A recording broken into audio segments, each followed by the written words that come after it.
Om.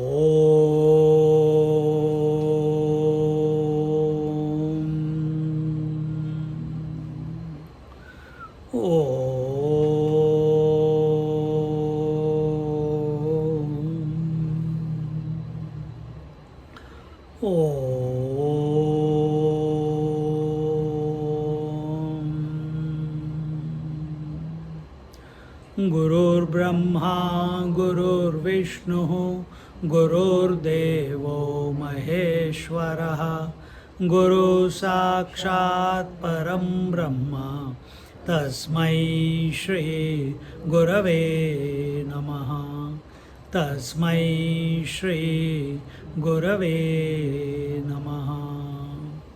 Ramaya Ramabhadraya Ramachandraya Vedase Raghunathaya Nathaya Sitaya Pataye Namaha Sitaya Pataye Namaha Sitaya Pataye Namaha. We are in Adhyatma Ramayana and we are in the Aranyakand. I think, which chapter is this? Chapter? Anyway, Kabandha was liberated. Kabandha was a Rakshasa whose head was in his stomach, long arms, no legs, and the. यही कर रहे हैं ना? We haven't started Kabandha. We have to start. Kabandh हो गया? I took the story in Sydney. You were not there. That is done. Now we have to start from the Stuti. So till verse 31 we have 30 we have done. I'll tell what happened there. That's not a problem.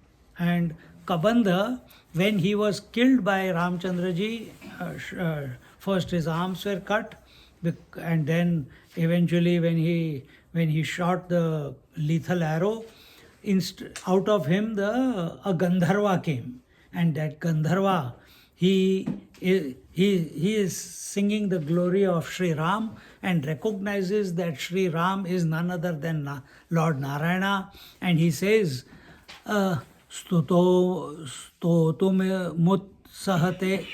स्तोतुमुत्सहते मेद्य मनोरामाति सम्भ्रमात् त्वामनन्तमनाद्यन्तं मनोवाचामगोचरम्. The Kabandha, who had turned into a Gandharva, said to Sri Ram, "O Sri Ram, today my mind is very eager to say your praise in the form of a stuti. You are eternal without a beginning or end, and are not the subject matter of the mind or speech. They cannot discuss or comprehend you literally. They can't see or visualize you." So when we see Ram, or when we see anyone for that matter, where is our attention? Our attention is on the form. Our attention is not on the life that is expressing through the form. See? And we get attached to form as father, mother, daughter, sister, son, grandparents, parents, etc., etc. When our attention is on the life principle, then it's a different take on life.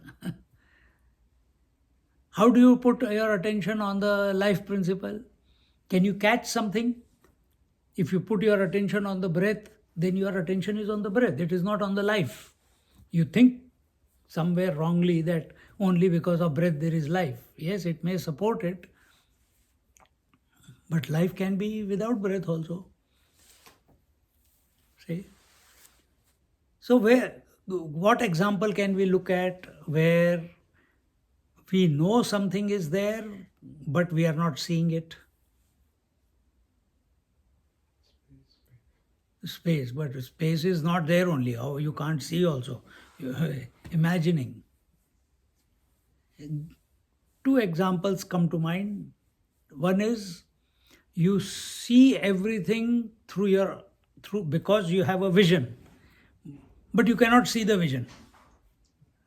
Correct? Second, everything you know is because of the mind, but you cannot see the mind. Come. So you cannot see the mind objectively. Similarly, but you accept that there is a mind, isn't it? You accept there is a vision. Exactly the same way. Exactly the same way. They behind the mind, or even more pervasive than the mind, is the spirit, the Atma. And the mind cannot come to know it, just like the eyes cannot see, the vision cannot illuminate the mind cannot illuminate the Atma. Because it cannot illuminate does not mean that it is not there. So here in this manner, our Kabandha, who has turned into a Gandharva, he is telling requesting the Lord that he feels from his heart, he is feeling like singing praise, stuti for the Lord. And here it begins. सूक्ष्मं ते रूपमव्यक्तं देहद्वयविलक्षणं दृग्रूपमितरत् सर्वं दृश्यं जडमनात्मकं तत्कथं त्वां विजानीयाद् व्यतिरिक्तं मनः प्रभो. He says that, O Lord, your real nature, the real self, your real form, what is real form? It is the formless form. That is the real form. Encompassing both the minute and the vast. What is that? Samashti and Vyashti. What is that? Microcosm and microcosm. So, how do you say that? That which is encompassing micro and macro. Just like water is encompassing the macro ocean and the microwave. Not microwave for cooking. The micro meaning the small wave. So both individual wave and the total ocean, both are included in the water. Similarly, O Ram, Sri Ram, you are that principle, you are that self, you are that reality which encompasses both the aspects of relativity. And relativity, what is relativity?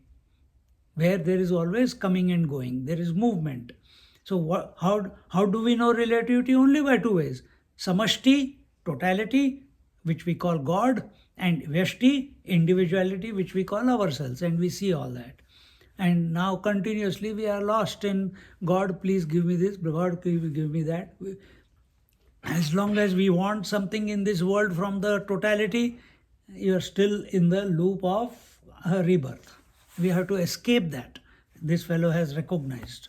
And what is that? He says, minute and the vast in the form of hiranyagarbha and the viraat respectively is very strange, spectacular and wondrous, so much so that even the ones who can peer into the minutest of things, example the yogis or ascetics, are unable to understand that form which is an embodiment of jnana or wisdom or knowledge or realization.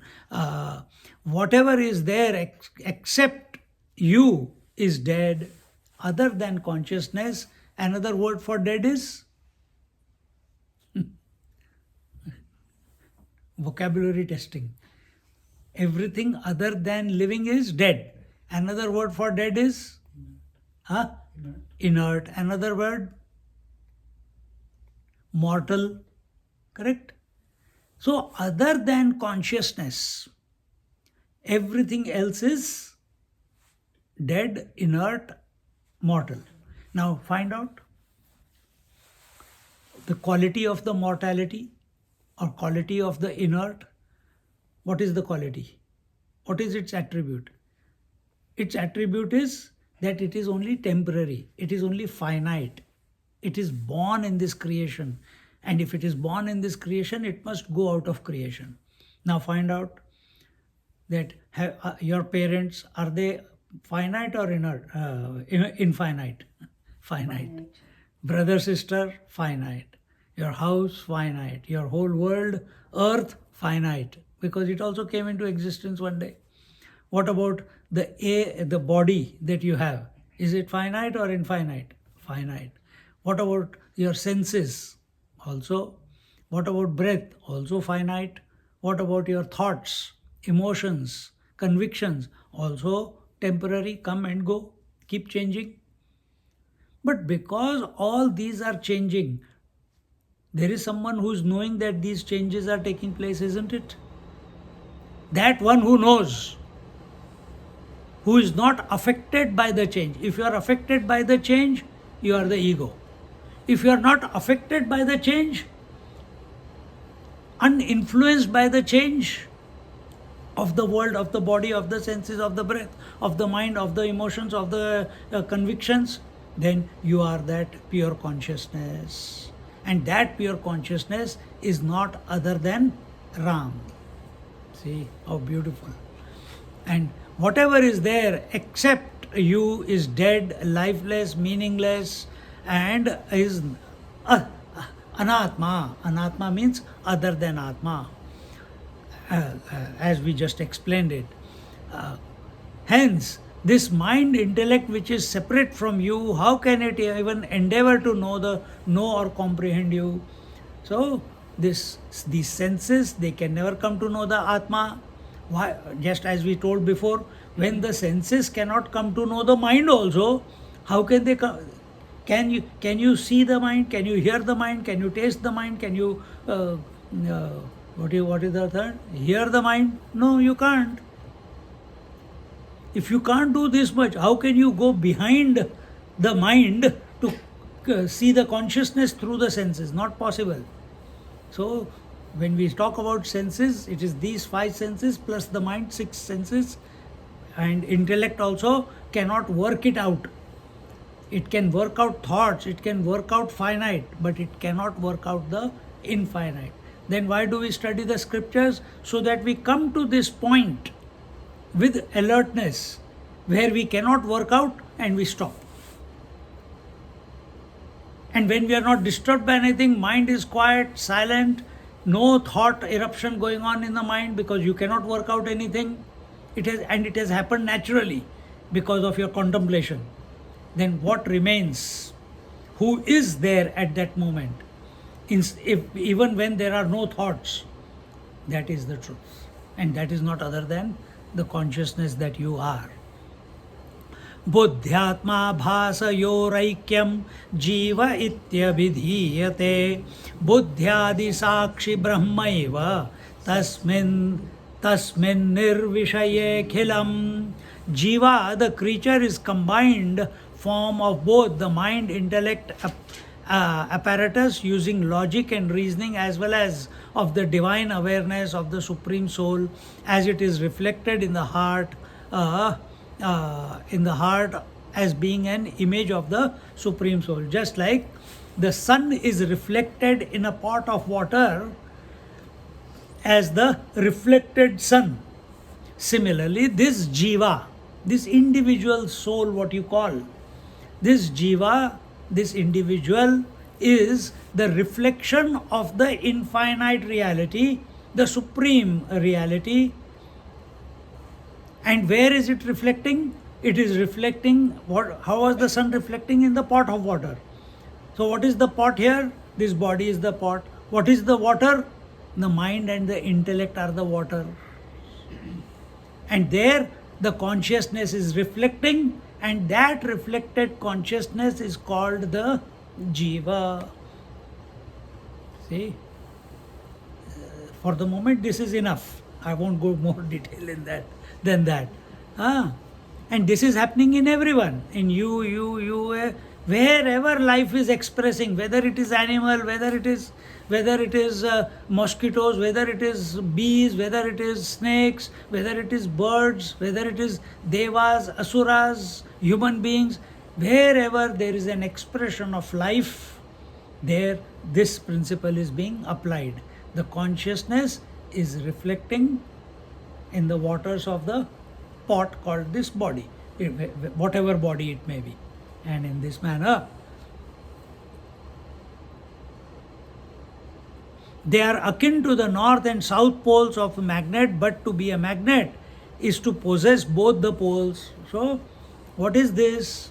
What we know as life, see, our problem or challenge is to understand that consciousness and matter, what did we say just now? Matter was always changing.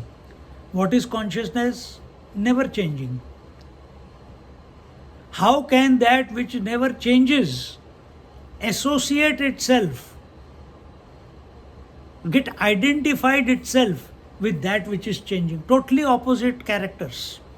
How can oil and water, even if you put it into the blender, zzz, after some time the water and the oil become separate, isn't it?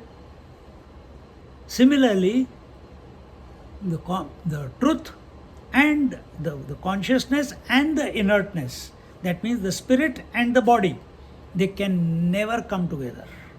But our problem is what? We see ourselves that I am inert also, I am the body also, I am the thoughts also, I am the emotions also, I am the logic also, and I am the spirit also, I am the life also. How do I sort this out? This is our conundrum. And this is, we are born with this. Now we have to sort it out.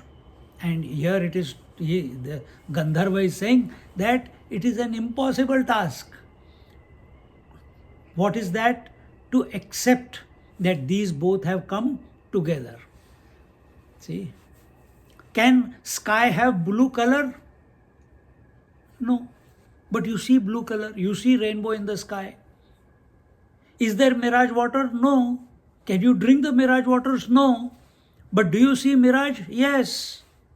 Do you get wet when you put your finger in the mirage? No. So you are seeing, but it is not real. Exactly the same way. You are seeing yourself as the body, but actually the body is not there. There is only consciousness.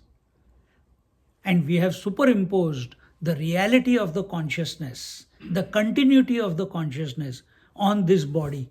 And therefore, we have all become individual Ravanas who want to live a long life and gain immortality with the body. Ravana's problem was this. He wanted immortality with the body.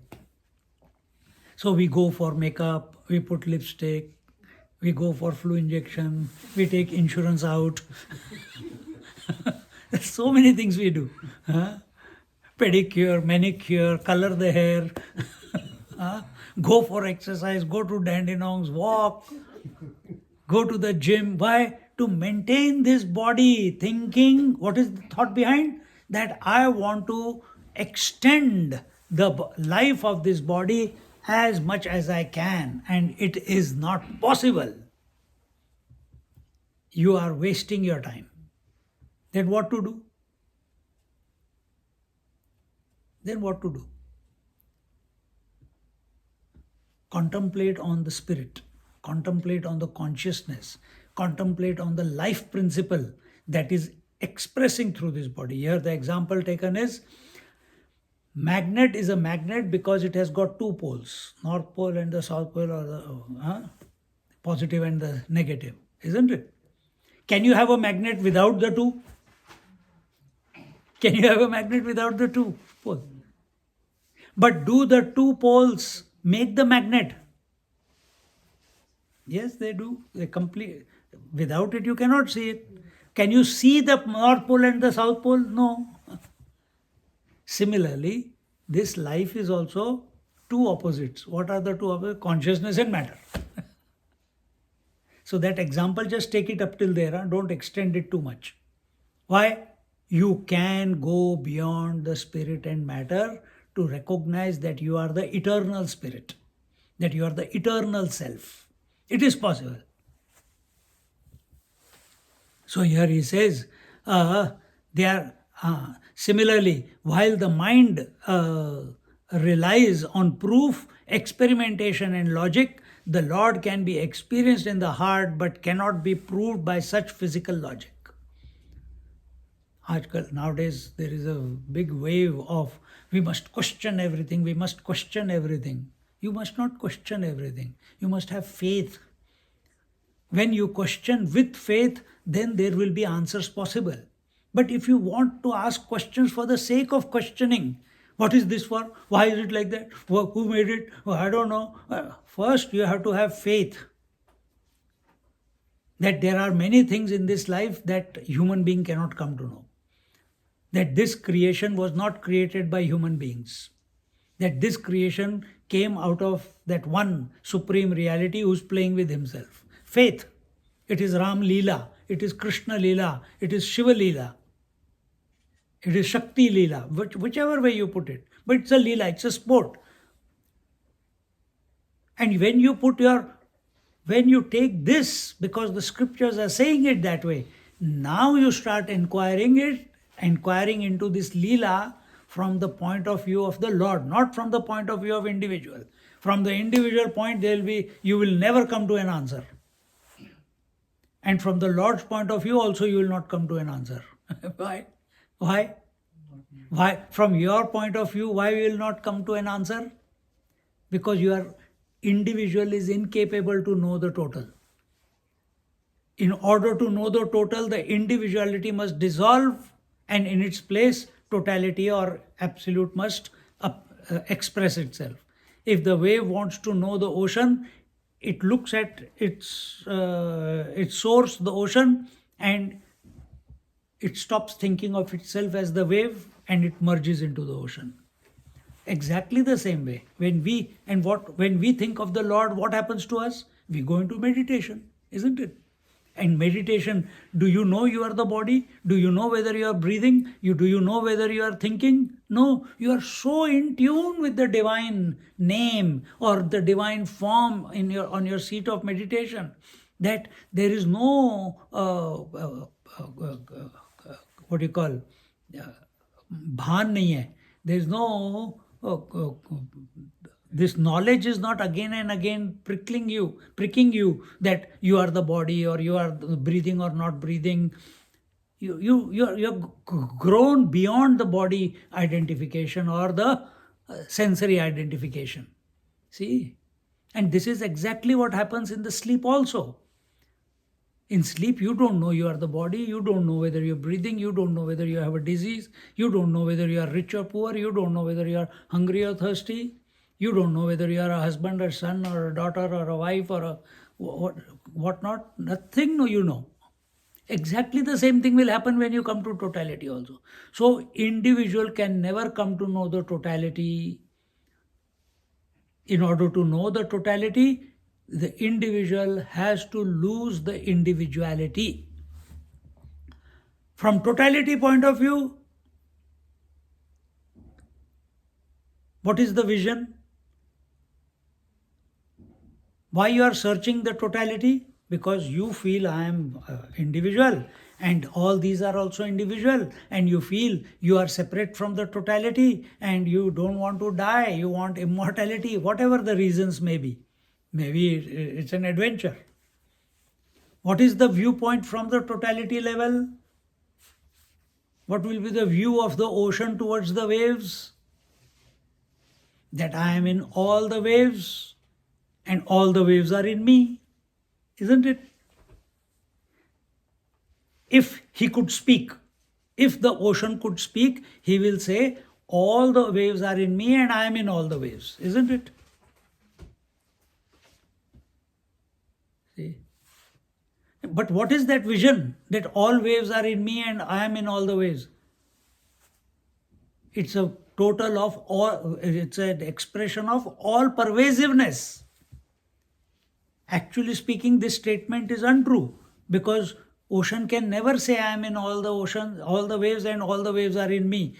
Because in that experience of oneness with everything, you cannot have a thought going through your mind.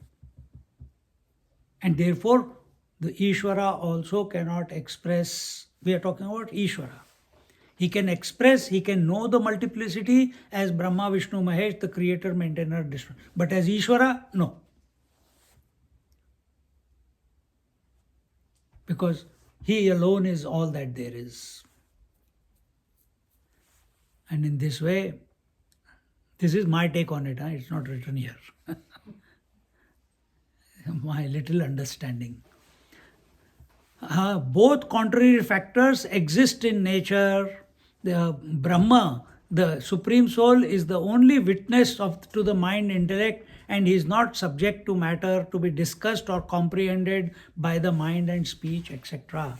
Yato vacho nivartante aprapya manasa saha.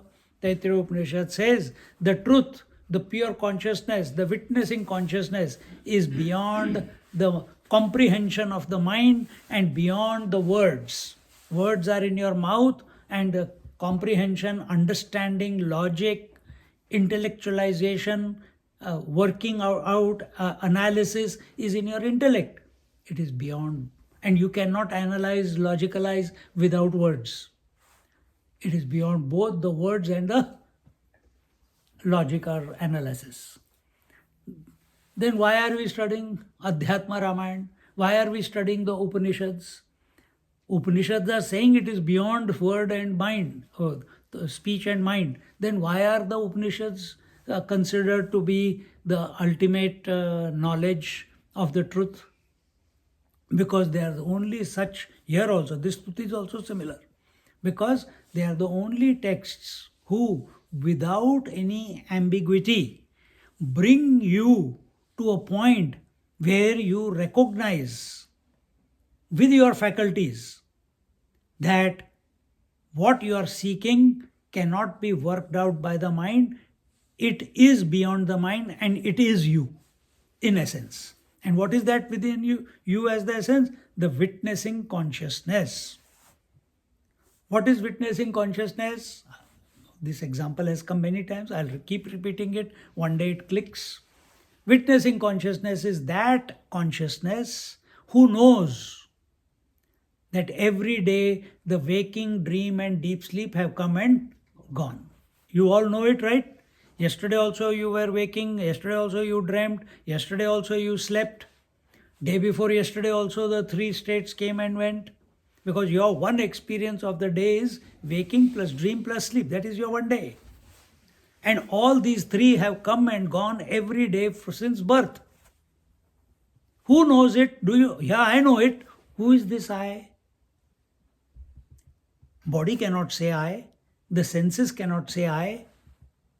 The mind says I, but that I is only referential I. That I is saying I know, but which I is this? Is this that I which is attached to the body, that which is attached to the emotions, thoughts, relations, or is it that I which is undisturbed, unaffected, uninfluenced by the waking, dream, and deep sleep? See? It cannot be the waking I, it cannot be the dream I, it cannot be the sleep I. It has to be someone else. So it is that is you, because you know the waking, dream, and deep sleep came and went. So you are the witnessing consciousness in essence. And this way, aropyate jnana vashan nirvikare khilatmani hiranyagarbhaste sukshmam deham sthulam viraat smrutam. Due to the ignorance and lack of correct and truthful knowledge, this whole animate as well as inanimate world is superimposed on him who is faultless, eternal, changeless, as well as all-pervading, all-encompassing Supreme Soul. Your subtle, minute, macrocosmic form is called hiranyagarbha, while your gross form is called as viraat. So, this is at the totality level. When we, due to the ignorance, because of our ignorance, because of our lack of knowledge, because of our lack of correct knowledge, the whole changing world, the whole finite world is superimposed. Superimposed means like you paste a stamp on an envelope. Is superimposed, is stuck to the substratum, the foundation that you are, O Shri Ram. Which one? Which is beyond the mind, beyond the speech. Example, like all the form. What is animate? Animate is that which is living, that which is appears to be living. And inanimate is that which appears to have no life in it. This is inanimate, I am animate. You are all animate because life is expressing. All this animate and inanimate is superimposed, stuck to, imagined on the substratum. What is the substratum here? Can we see the substratum? No. Just like we can't see the vision, we can't see the mind, we can't see the substratum. If you keep looking for the substratum somewhere, you can never find it. So our scriptures here, he is recognized because Ramchandra has killed his cursed body of Kabandha. He has realized, and the moment he put his eyes on the Lord, it is only by grace that you get this vision. Arjuna also got the grace. If you remember Garuda Stuti, similar topic was there. And what was happening there? That Garud, the big bird who was trying to save Sita ji, when he looks at Sri Ram, he remembers exactly the same words. So this is the preparation that we have to do. This is the preparation that we have to do. That when this body is going to go out of existence one day, and when it does go out of existence, what do we remember? Do we remember the Lord? Do we remember the pure consciousness? Or do we continue hanging on to the individuality? Or even worse, do we keep hanging on to the relations? For that, we are coming to Adhyatma Ramayana, we are attending various classes, so that we evolve from the lower to the higher. So here he says that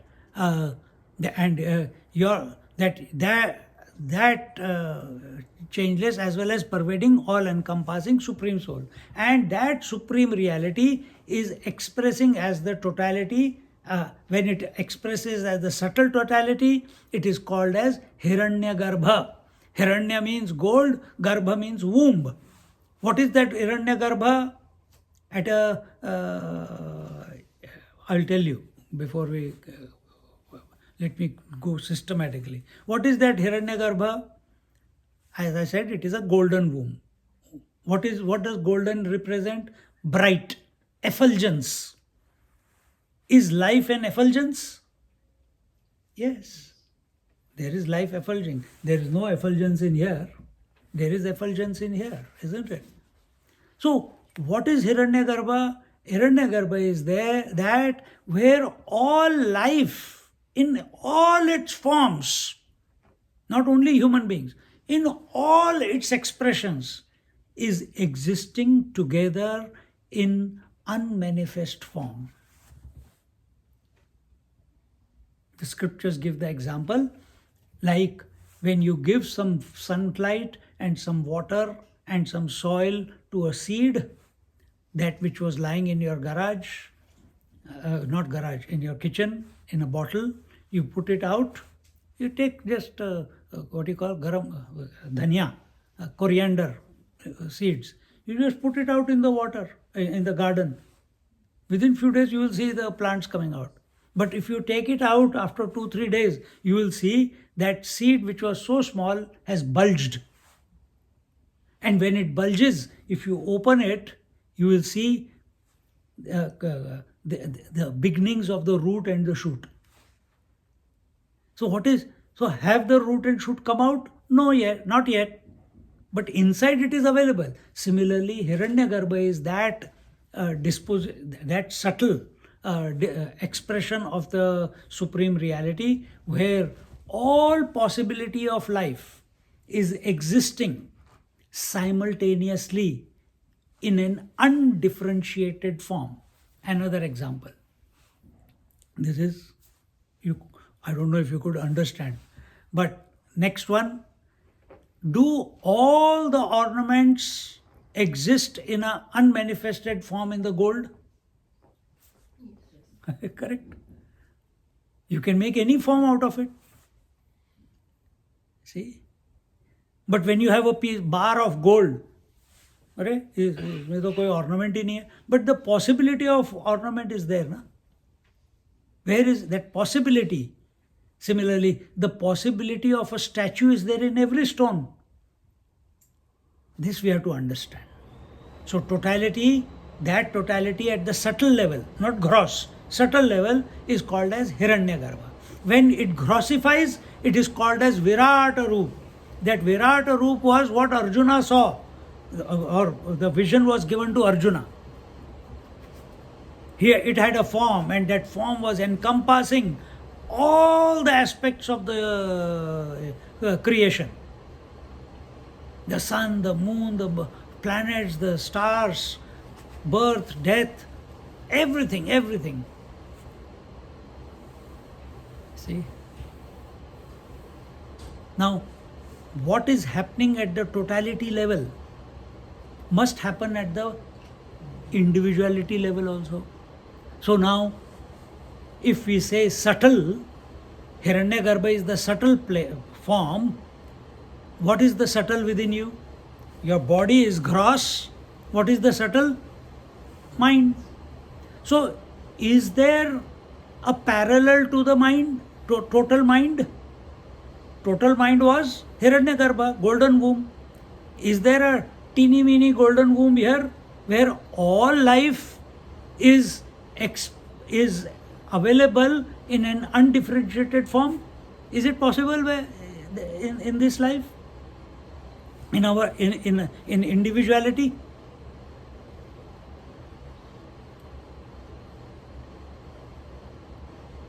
Everything has in the hiranyagarbha, out of hiranyagarbha the whole creation has come out. And what was the first expression? The viraat roop, the gross body, total, the cosmic form.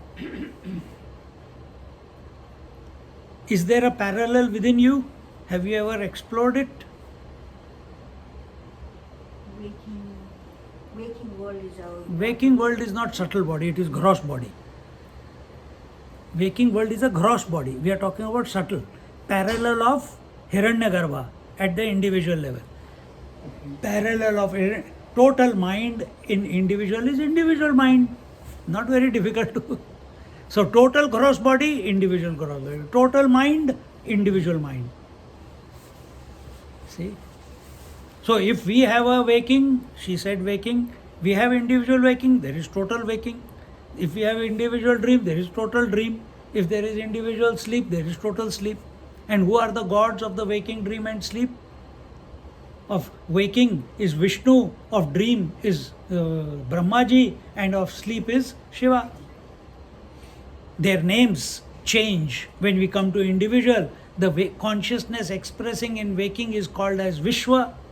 Consciousness expressing in dream is called as the subtle, is called as Taijasa, and the consciousness expressing in deep sleep is called as Prajna. See? So where is it in us that, now look at your experience. In the dream, are all the people, all the animate and inanimate, living and non-living, everything, did it come out of your mind in the dream? Everything came out of your mind, isn't it? It didn't come from outside. Nobody introduced it there. It came from your mind. Was it? So when you are awake or when you are sleeping, where did it go back? It went back to the mind. When you are dreaming, it came out of your mind. See? Now, when we say the subtle, out of the subtle came the first form, which is the cosmic form, which is the viraat roop. When you wake up, what is the first form that you see or you become aware of? Your form. Your form. This is the cosmic form at the individual level. Because your body is only a thought in your mind. It's not that thought is inside the body. Body, thought, this is the body, is a thought in your mind. This is space, air, fire, water, earth, is a thought in your mind. See? If you don't have the thought, you can't even feel the hunger. You can't feel the thirst. See? So it is called as the gross form is called as the viraat. भावना विषयो राम सूक्ष्मं ते ध्यातृमङ्गलं भूतं भव्यं भविष्यच्च यत्रेदं दृश्यते जगत. Your subtle minute form which is inherent in one's heart as bhavana, that is, which is the subject of meditation, insight, contemplation, in which one can reflect about the past, present, and future of the world as per his own idea, concept, perception, etc., can nevertheless provide auspiciousness and welfare to those who meditate, contemplate upon you. See, this is one trick or capability that you can invoke. Once you accept that you are part of the totality, once you accept that all possibilities are present in your mind, once you accept this, then you can invoke any possibility and make it a reality in your life. If I accept that I am healthy, I will be healthy. If I accept completely what I said, that all possibilities are in your mind, then, but that can be only as we grow and understand that the mind, there's no individual and total mind, there's only one mind. Then you can manifest. So many Mahatmas are there, so many sadhus are there, so many yogis are there.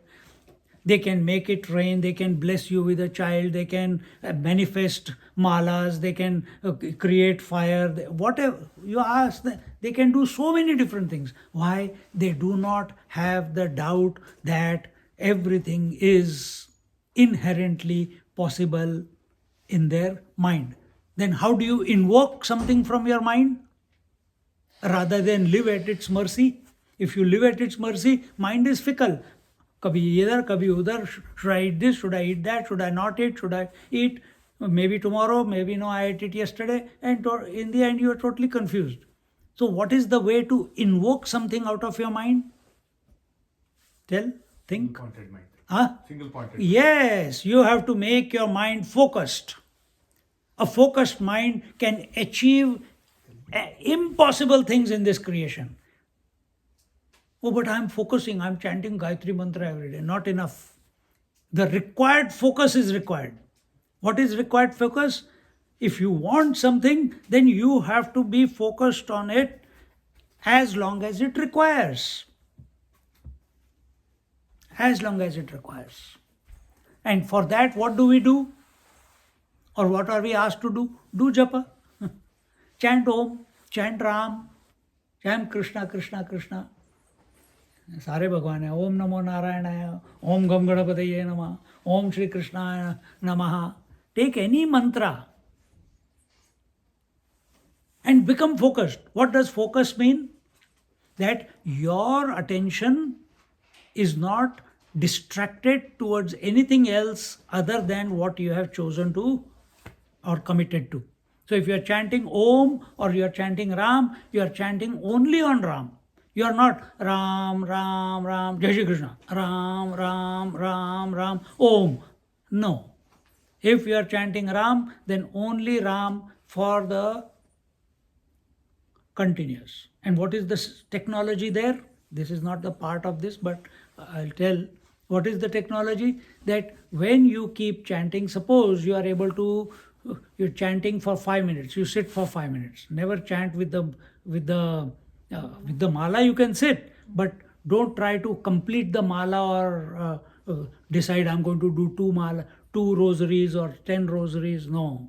You say, I'm going to sit for 5 minutes, I got that much time, and become available to the mantra. Ram, Ram, Krishna, Ram, Ram, Om Namah Shivaya, Ram.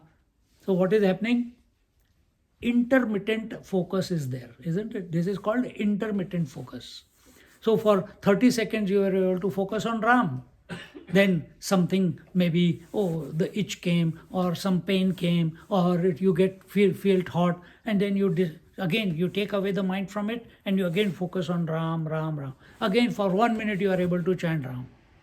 So now what is happening? In that 5 minute sitting, if you are distracted for 3, 4 times, 10 times, it is called, according to the yoga sutras, it is called dharana. Intermittent focus. Nowadays, kids, what do? When they are studying, they want music in their head, in their ears. It can never give you the required focus. Yes, it may be very nice, it is soothing music, it is, hello, it may be soothing music, etc. But it can never give you the focus that you require in order to be an extraordinary person. Why you have to take support of anything?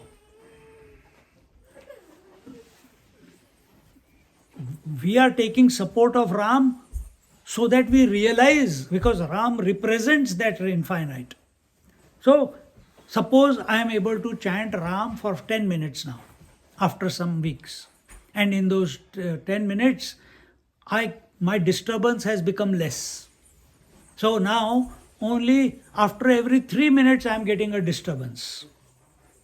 So I chant Ram, Ram, Ram, Ram, slowly for 3 minutes. Then something, oh, I have to change my position, or my knee is hurting, or some scratching is coming. And then again you refocus and you dive in, again 3 minutes. Now 3 minutes where there was no disturbance, that is called as dhyan. But if you take the total sitting of 10 minutes, it is called as dharana. You understand? And as you keep practicing this dhyan, from 3 minutes, it can increase to 5 minutes, 10 minutes, 15 minutes, maybe eventually, if you are able to sit for 1 hour, and in 1 hour there are 3 disturbances. So the total 1 hour is dharana, but within that 20 minutes of complete focus was there. So those 20 minutes were the dhyan. And then from that dhyan, the next stage comes, which is samadhi, where there is no, the disturbance is not there in your mind. You can have samadhi by way of sound also, or by way of picture also. You can have the picture of Krishna, or you can chant the Krishna, Krishna, Krishna, or Ram, Ram, Ram, and just focus on the sound. And where you remain undisturbed and unaffected by the space, by the time, by the objectivity, and that Ram takes you over completely. When it takes you over completely, you will not be chanting Ram, you will be silent. If you are looking at Krishna's photograph or Ram's photograph, when it takes you over completely, you are almost one with the Lord that is in front of your eyes. We have done some meditation on that also in one of the classes. Now, with that type of mind, suppose if someone comes out of that meditation and uses that focus, things manifest. So is 1 hour meditation enough? Maybe not. You need to go deeper. But eventually it comes where you have no doubt as to your mind is part of the total mind. It is one with the total mind, and all possibilities are present in the mind. All possibilities. And all I have to do is dig it out, invoke it. And how do I invoke it? By focusing. This is possible. And this is what we see in various Mahatmas, and those who show these capabilities, we are attracted. And those who are just giving lectures, we are not attracted. Why? No jadoo, no magic, no miracles happening here. But what we are doing is, we are giving you the power to realize your own potential. The magician or those who do miracles, those who have siddhis, they don't give you this power. We are telling you how to do it. So here he says,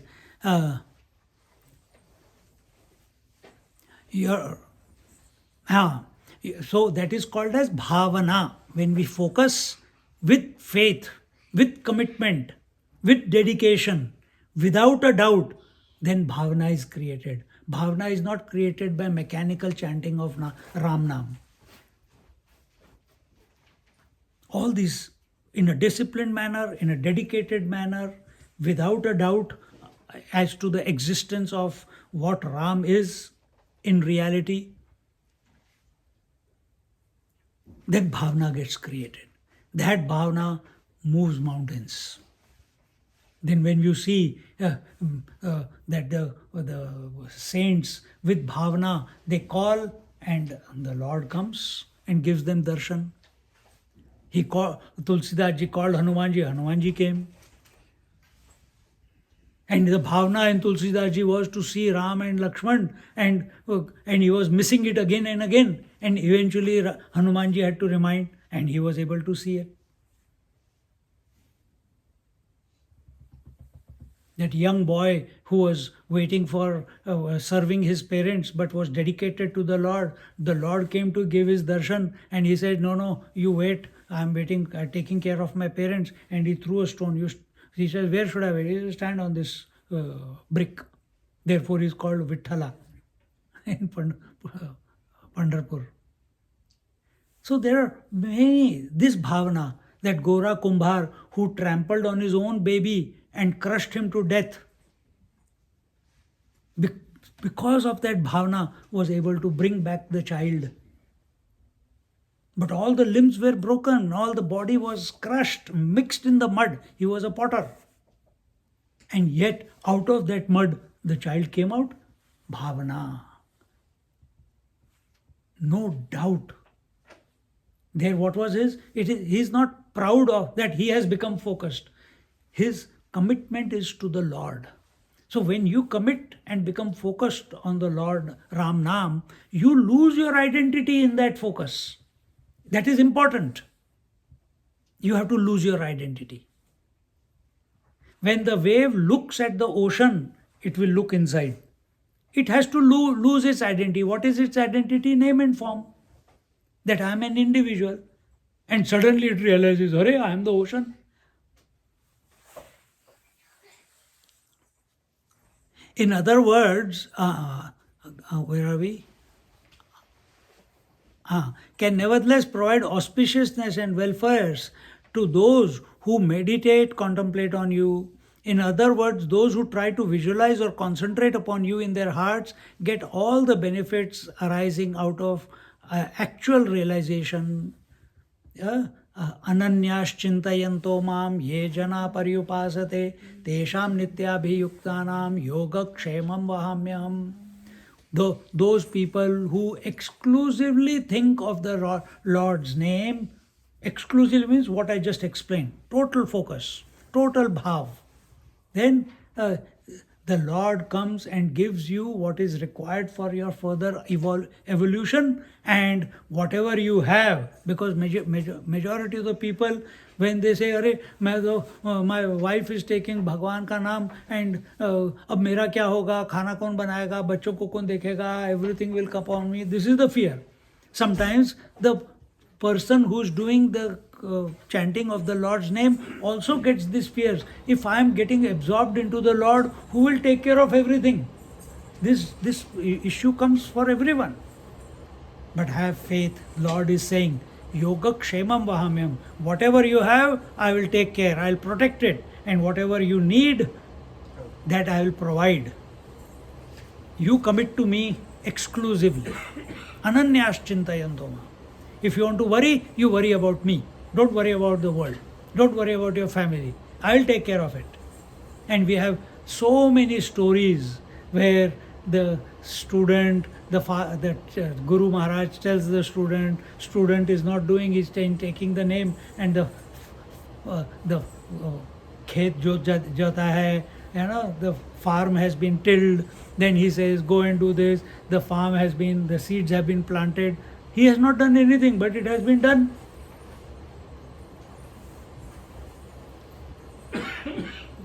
In this way,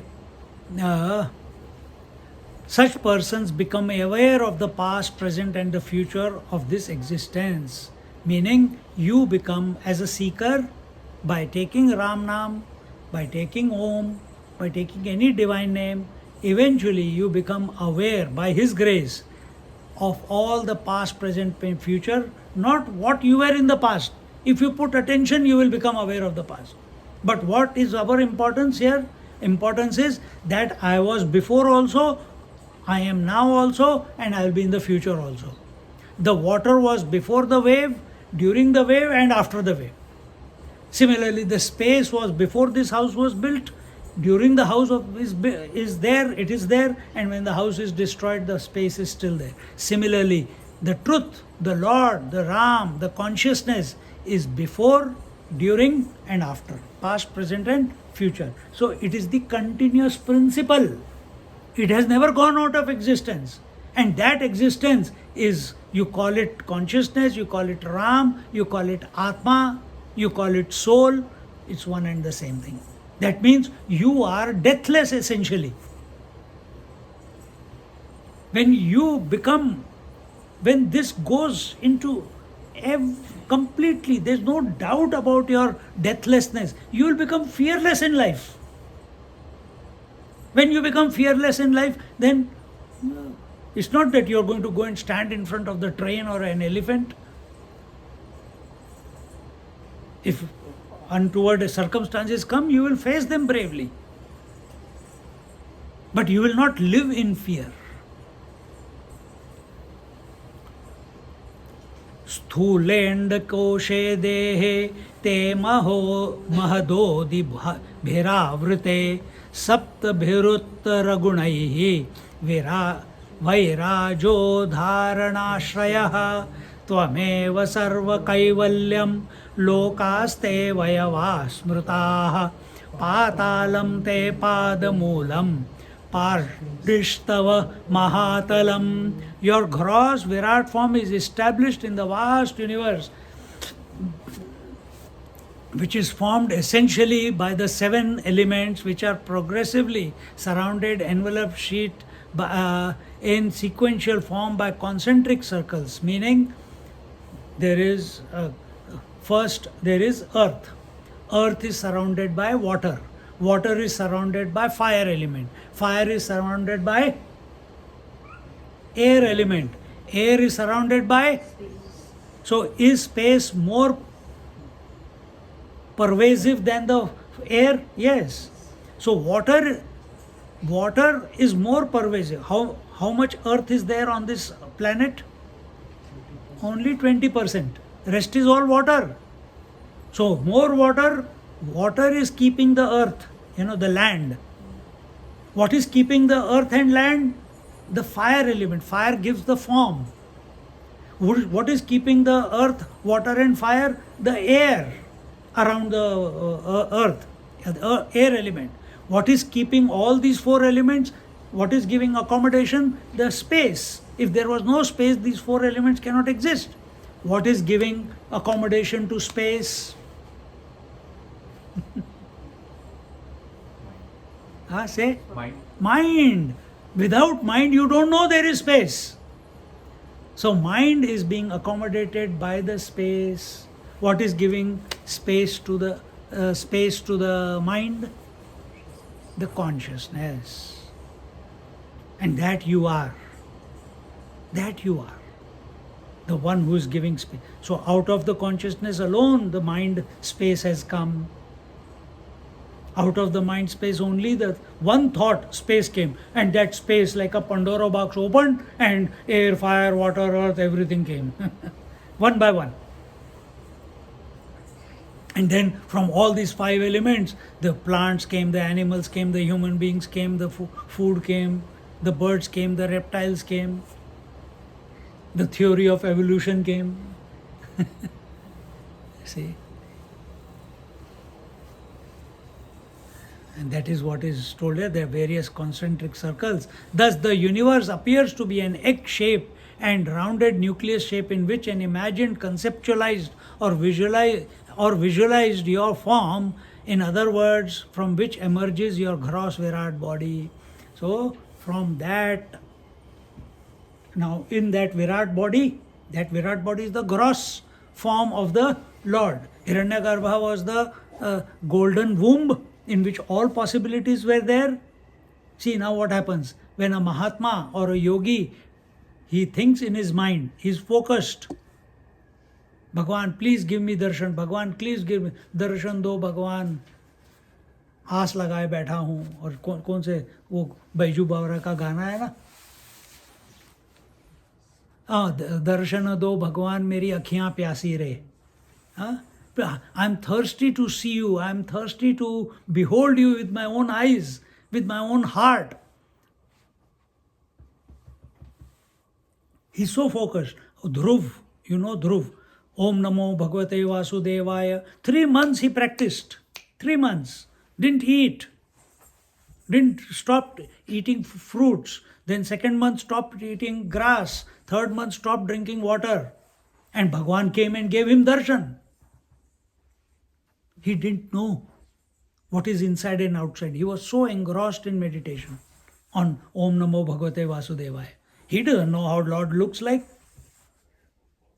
But he knows how he looks like. Because his mother had a statue in home. And it was like this one. The one you see here. Shankha Chakra Gada Padma. So that vision he had. And when that, he was only focused on the sound. And eventually the Lord came and gave him darshan.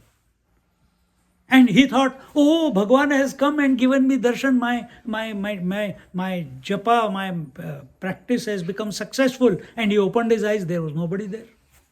Again he started. But he was already focused. So very quickly he again got into the same frame of mind. Again, out of that empty mind where no other distractions are there, only one thought is there, Om Namo Bhagavate Vasudevaya. That space of the mind or the total mind, because when there are no thoughts, then it is one with the total mind. Individual mind is one with the total mind. Out of that, by grace of that mantra, because that mantra is trying to, if I say Nagaraj, only he will come, no? You will not come. If I say Dinesh, only you will come, Nagaraj will not come. Similarly, he is chanting Om Namo Bhagavate Vasudevaya. So out of that mind space, the form of the Lord appears in his mind. He thinks he has come, but he says, no, that is not enough. You showed me again earlier, and when I opened my eyes, you are not there. I want to see you physically. Physically is what? Viraat. Viraat is I want to see a cosmic form. I want to see a physical form. See? And then he says, I don't believe you. Give me a proof that you have come outside. So he touches his conch to the cheek of Dhruva. And then he opens his eyes. See?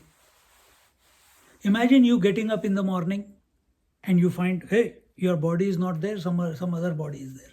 Is it possible? If you have a doubt, it is possible. Huh? If you have a doubt about yourself, it is possible.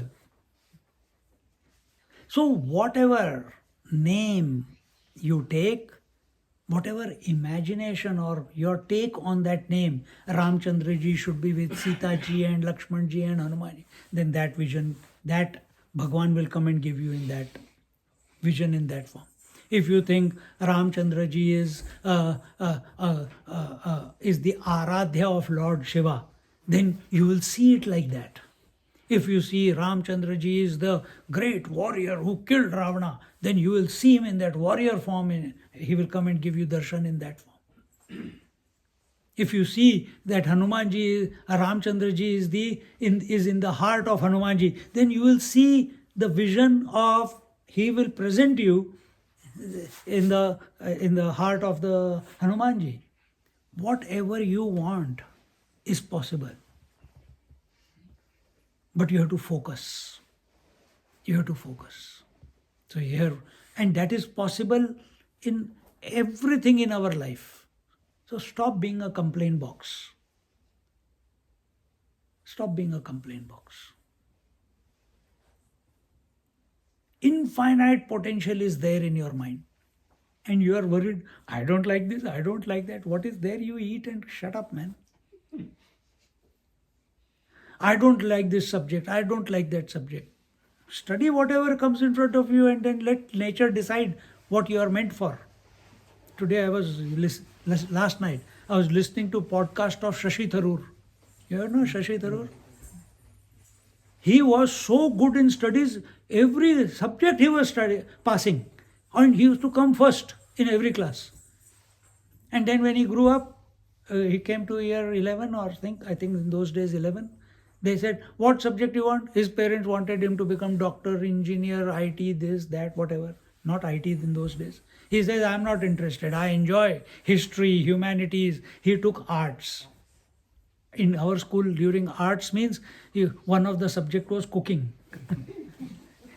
He says, I like that. Civics in humanities, economics. Those who are duds for those subjects. He took that. And at age 22, he had PhD from America. And from 22 to 29, he was in United Nations. So he excelled at whatever came in front of him, he excelled at it. But he got beatings also because he didn't take science and parents were forcing him, but he didn't want. So what I'm trying to tell you here is that nothing is impossible for us. Stop being a complaint box. Name of the game is to be focused to the exclusion of everything else and create your own reality, or allow the reality to express. Once you are in tune with the total creation or with that Lord, then nothing can go wrong in your life. Then let him decide how your life is going to unfold.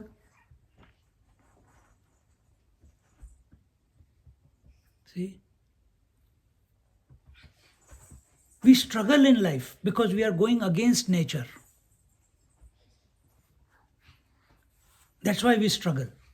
Then we complain. This person said this, that person said that. I don't like this, I don't like that, I like this. I don't want to go to this school, I want to go to that school. I don't want this subject, I want that subject. No choices. Your attention is only on the focus on the Sri Ram.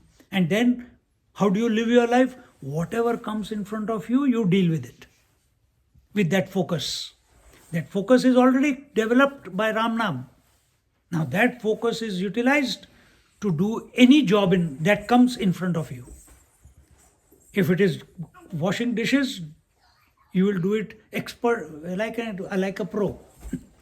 If it is learning driving, you will learn it like a pro. If it is studying, you got only that much time. You will do it. The process gets expedited because focus. You have learned and trained your mind to focus on one thing, one name, Om or Ram or Krishna, for a long period of time, and you cannot.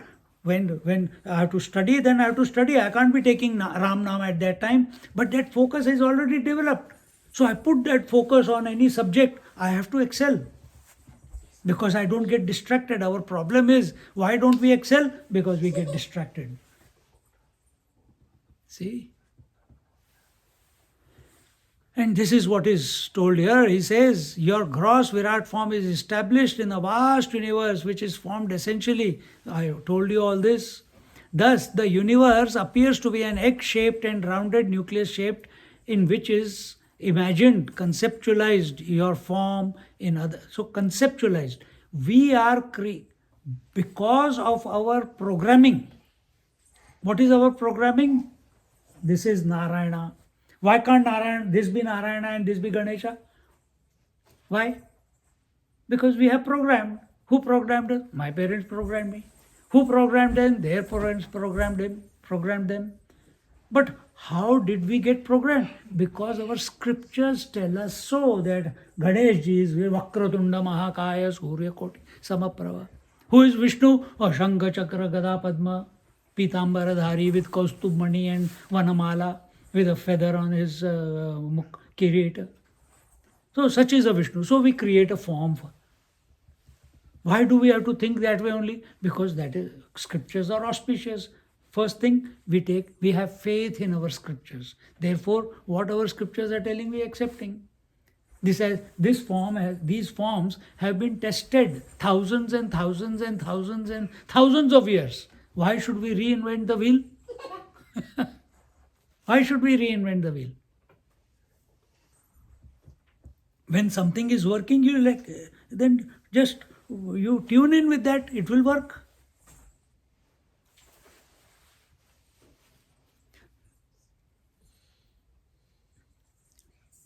You conceptualized or visualized your form, in other words, from which emerges your gross virat body, surrounded by these 7 elements. You are the only one, the attainment of whom is called moksha.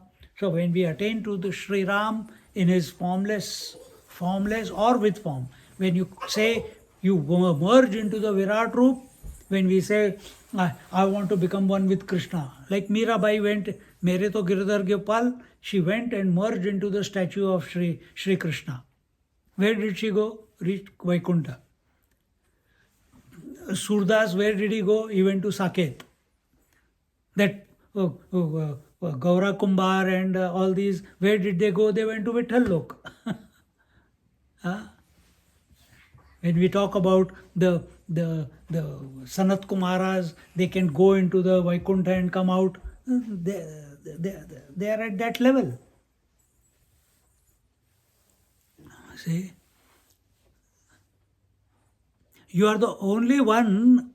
So, in our scriptures, attaining to the supreme consciousness is liberation, because there is no rebirth.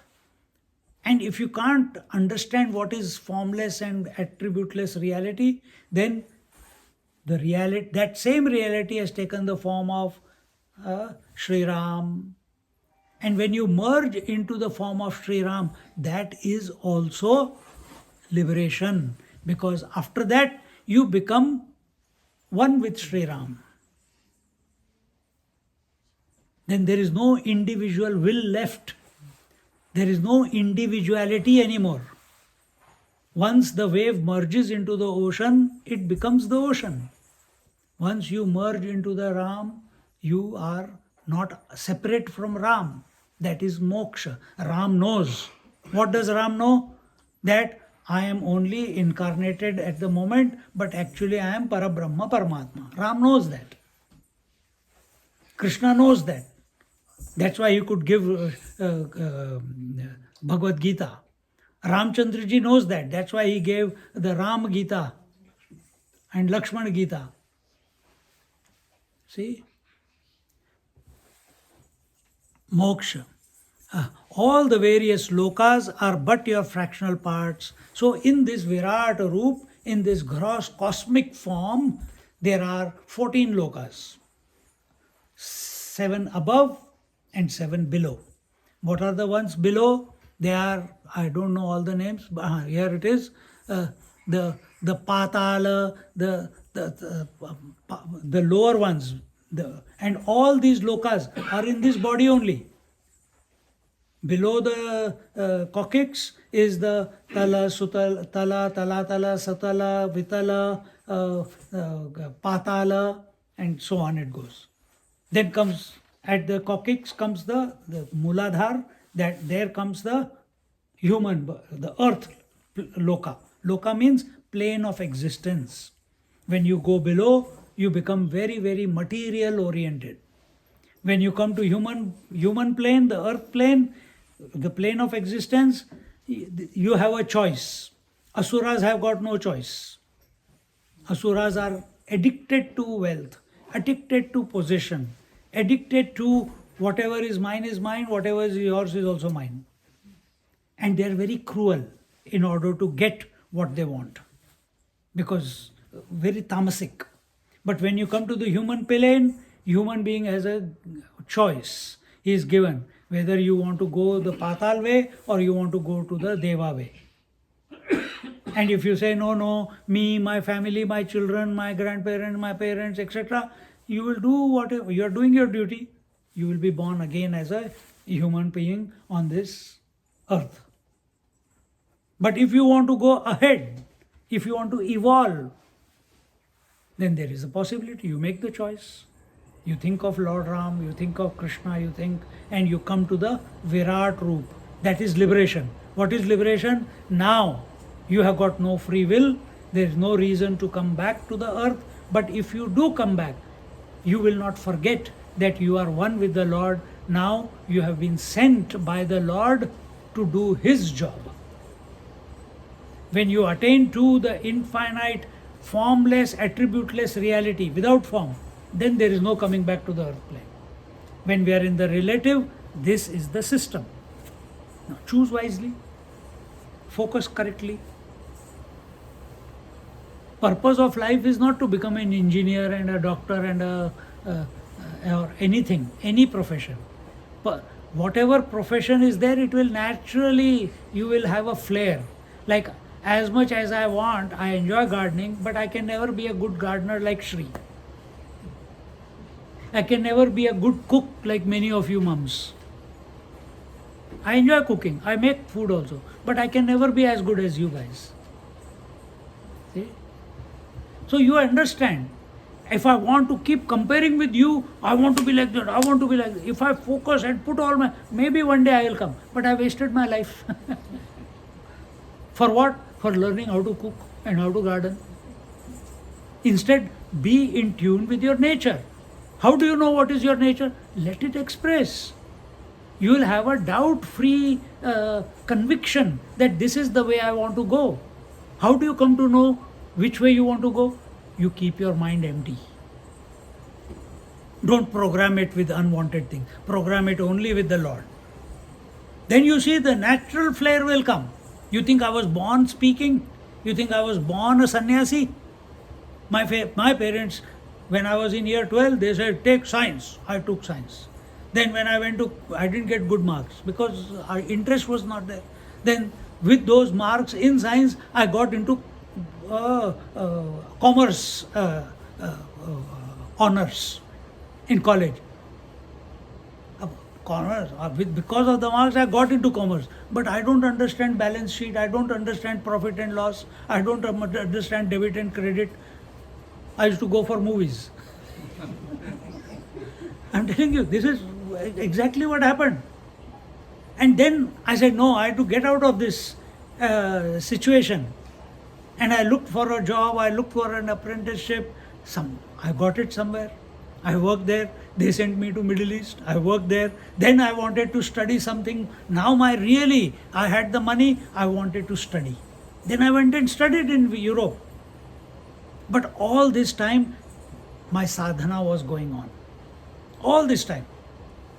For 7-8 years, sadhana was going on. And it was naturally expressing. And I was enjoying what I was doing, the profession that I was in. But my sadhana was going on because the purpose of life is not a profession. Purpose of life is to attain union with the divine. Purpose of life is that. That's why we have got the human being. If you don't make it happen in this life, you will get another life. Don't worry. What's the guarantee? You heard the lecture today. Enough merit to get a new human birth. Enough. Then which profession to work in? Let it naturally come. Otherwise, majority of the people are frustrated in their jobs. Frustrated. Because they are not doing what they are meant to. And every person doesn't have to be an IT. Maybe someone is a musician, maybe someone is a dancer, maybe someone is a writer, maybe someone is a poet. And nature will take care. See? Now, few people naturally it came to them to start podcasts and everything. Today I got some from someone. Swamiji, I have started a new YouTube channel and with my podcasts, so send me, please subscribe. From India. They came to Kumbh Mela with me. It's okay, not good. But is it your flair or are you being a copycat? Because others have become successful and they got so much following. But what is, oh, they are making a lot of money through YouTube, so I will also start now. So what is your motivation to do whatever? If it is naturally coming, fantastic. So we have to be clear, am I comparing myself with someone? Am I competing with someone? Am I under peer pressure? Am I under parental pressure? Am I under society pressure? Am I under teachers' pressure? Or am I naturally inclined towards whatever? And if you are inclined towards whatever, you will enjoy every bit of engagement with that. So when we teach, and when I'm teaching, I don't feel the stress. I don't feel it's a job. I don't feel tired repeating the same thing again and again.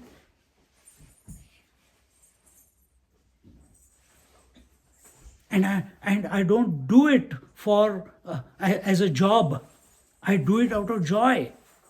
Therefore, no tiredness. Find something in yourself. To get to that point, you must remember the divine continuously, and whatever comes in front of you on a day, moment to moment basis.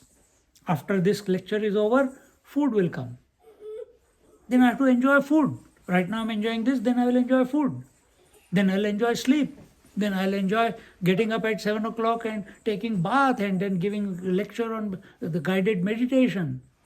Every moment you have to be 100% joyful. Then you are living life. Otherwise you are only make do, surviving. You are only surviving. Then you are not living. Living means continuously happy for no reason. See? And in this way,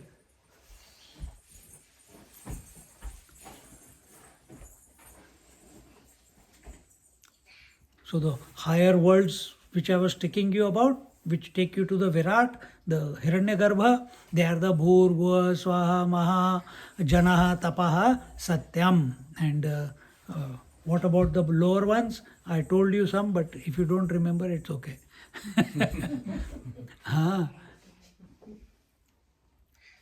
So in this way,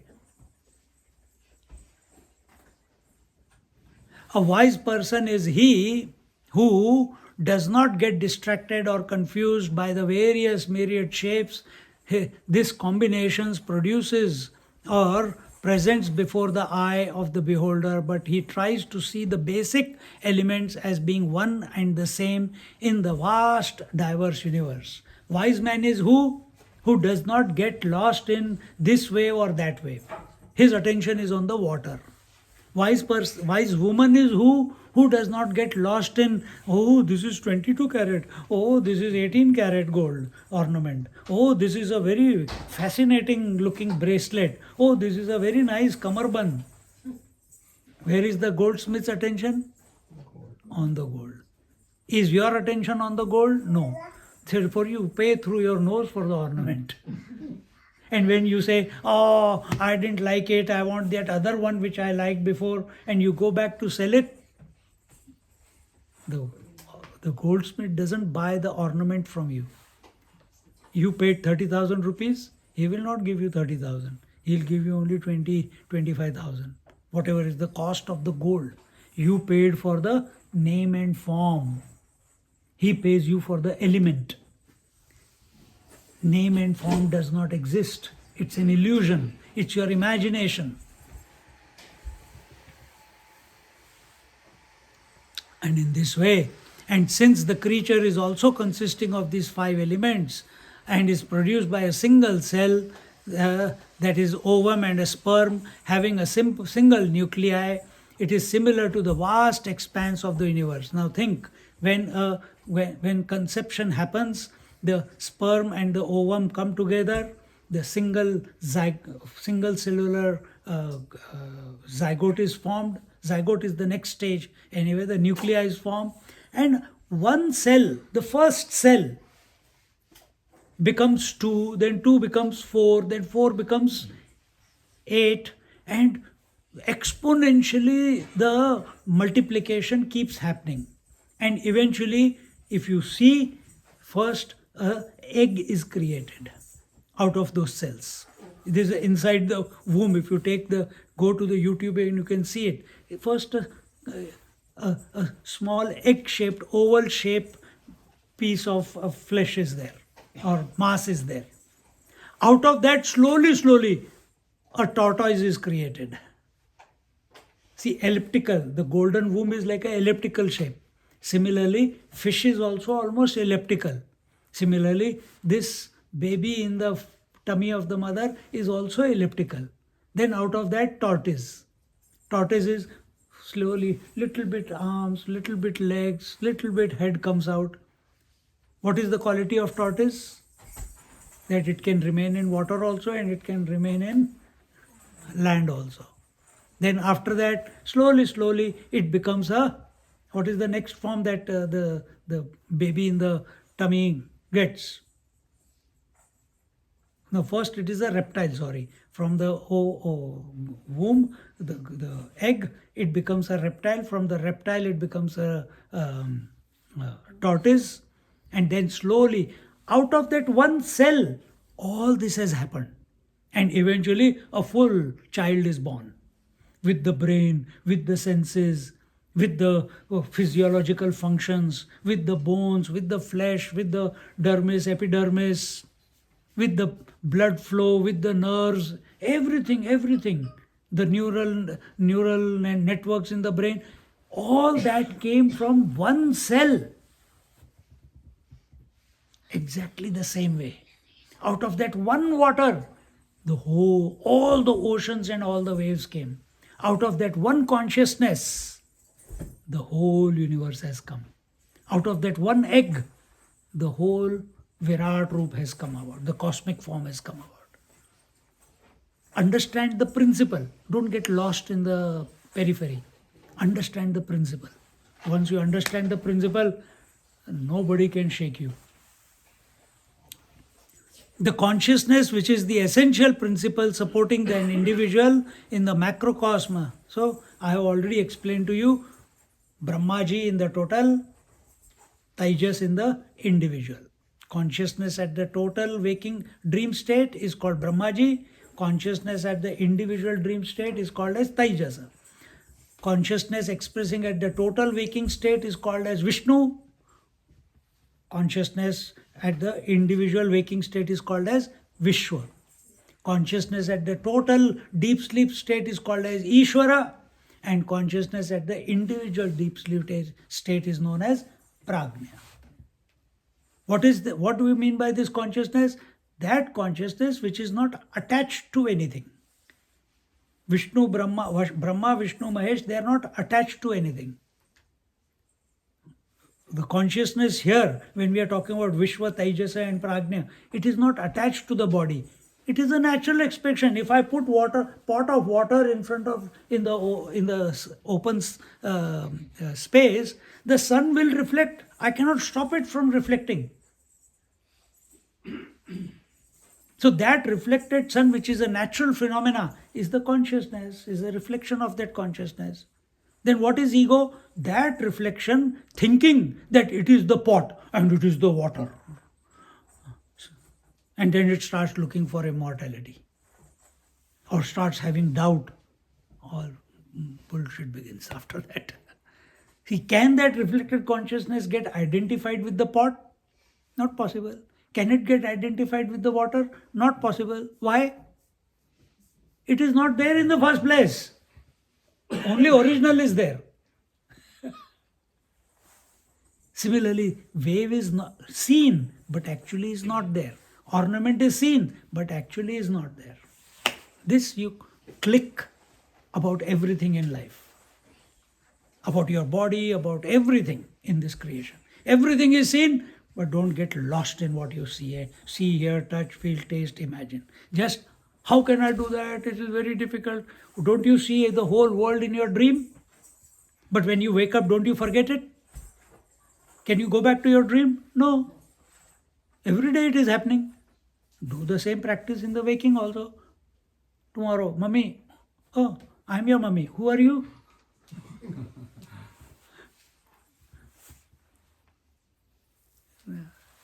So, this is evolution. This is wisdom. Thinking in this way. This Gandharva, he has gained that just because he is liberated from that tamasic form of Kabandha, and the moment he laid his eyes on Sri Ram, will it happen to me when I lay my eyes on Sri Ram if he comes in my meditation? Why not? Why have the doubt? Why have the doubt? You see, Prahlad, when he saw the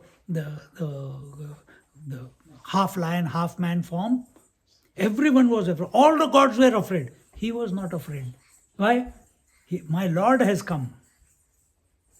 He has manifested.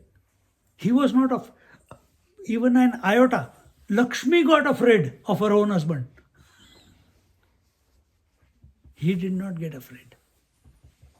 You become fearless.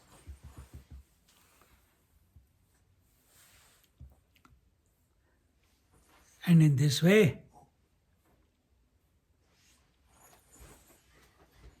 so whether you take the total form or you take the individual consciousness or the total consciousness, consciousness by nature is all pervasive.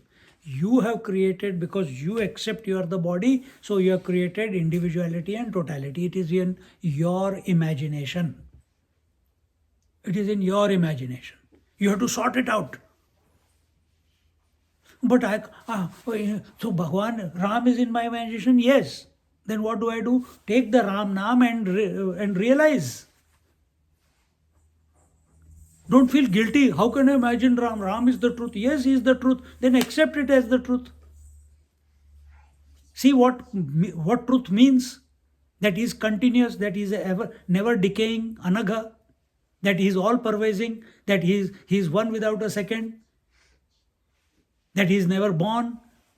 If he is in your mind and mind is nothing but him, then you have to accept that. Then you cannot say Ram came and Ram went.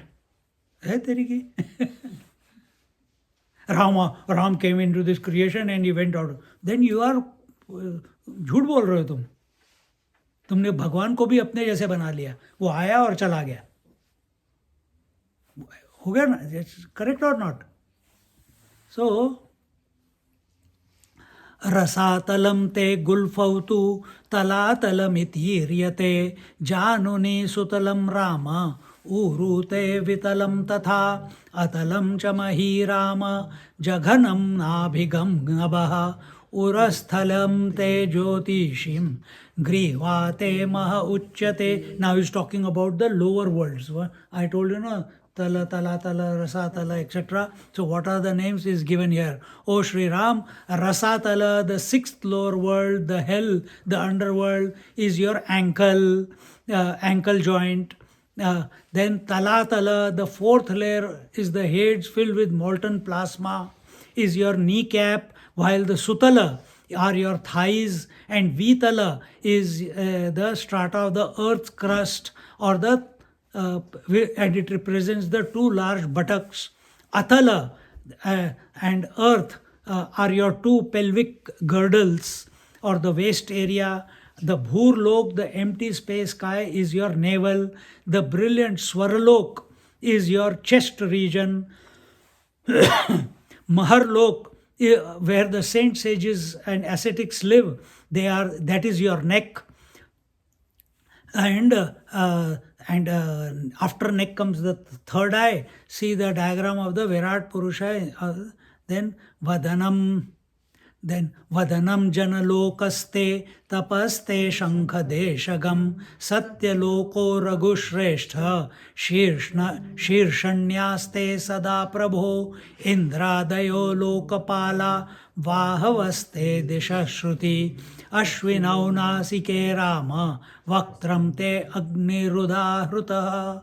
O Lord, Janaloka, which is consisting of the normally we human beings, is your face, and the tapoloka is where the people do severe tapas or austerities, is your forehead.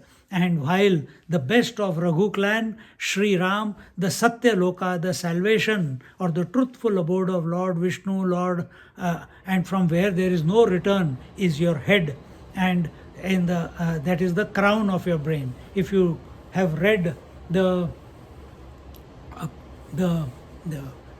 autobiography of a yogi, you have read? Any one of you? Yes. If you read in that, the Guru, the Paramahamsa Yogananda, it is his story.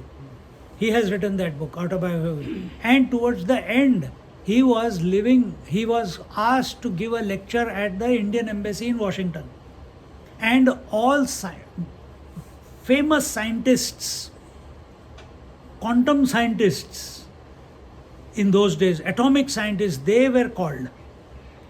And he was telling them that life never concludes, life is continuous, and all these 5 elements are under my control, this blah blah. And they were listening and eventually, while the lecture was going on, he said, now what I'm telling you, you listen, that I am ready, my time has come, I am going to leave the body right now, and my body will not deteriorate like any dead body. And he sat down, he did a little bit of breath control 2-3 times, because he's been practicing it for all his life, and immediately with the Udan Vayu, he went. And when a child is born, you see this fontanelle where the soft skin is there, then the skull comes and completes after a few weeks. So that fontanelle, from there, ऐसी आवाज जैसे champagne खुलता है ना, वैसे like that the sound came, and he left the body. There he is sitting for 21 days. All the scientists did all experiments on that body. The body did not deteriorate. It was fresh. It was not breathing. The heart was not beating. But the body is not decomposing. These are recorded facts. And when they got frustrated, how can a backward India send a person who is more intelligent? Then they buried him. Then samadhi bana di unki. But this is recorded fact. What mind cannot achieve in life? Everything is possible. Our Swami Rama, his ashram is there in Rishikesh. What is that called? Himalayan Institute of Yoga. Swami Rama. He was born as a blessing of a sage, sadhu. The moment he grew up, 9-10 years old, parents died. The sadhu came. He said, come. And he was asking everyone, what do I do? Then when he came, he went. Now he says, I only blessed you, that's why your parents got you. And when he became so familiar with the sadhu, he stopped taking him seriously. Then this sadhu sent him to different masters to study yoga, because with him he will not learn, because it's too familiar. Eventually, he also went to America. And he used to sit on the stage, give the lectures on yoga, and he is sitting there and he used to say, come, you can do whatever test you want. How long do you want me to stop my heartbeat? And he will stop the heartbeat. He will stop his heartbeat. There is no brain wave going on. There is no spandan in his body. With all the, what do you call these monitors? Everything is silent. Clinically dead, actually living. So don't take what your 5 senses tell you, don't take that to be reality. Reality is that which is beyond the senses. That which is beyond the mind is the reality. Search, be on a lifelong adventure and realize it. And with this, we talk about the crown. Oh, Sri Ram, and the top one, the what is that? The Satyalok. Satyalok is where Brahmaji lives, the creator. That is the crown of the brain, O Sri Ram. Indra and other Lokpals are your arms. The directions are your ears. Two Ashwini Kumars are your two nostrils, and the fire has been called your mouth. Similarly, when you do Rudram, those who have studied Rudram little bit, Prajanane Brahma Tishtatu, Padayor Vishnus Tishtatu,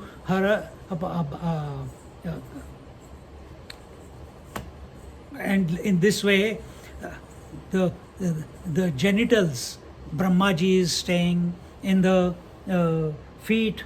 Lord Vishnu expresses through there, through the arms, Indra expresses, through the heart, Shiva expresses, through the lalat, Rudra expresses, through the nostrils, Vayudev expresses, through the eyes, the sun and the moon express the potential.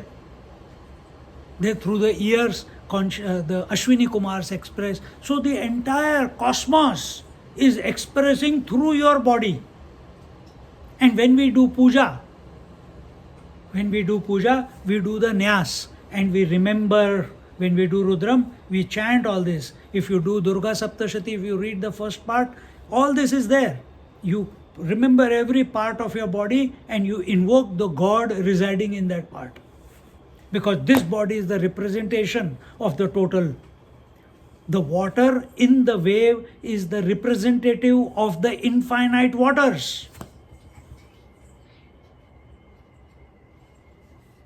See? So you invoke that. And when you invoke that, then you become focused on the divinity. Your body becomes purified due to that invocation. And with that purified faculties, then you do the puja. This is the basic requirement for the puja.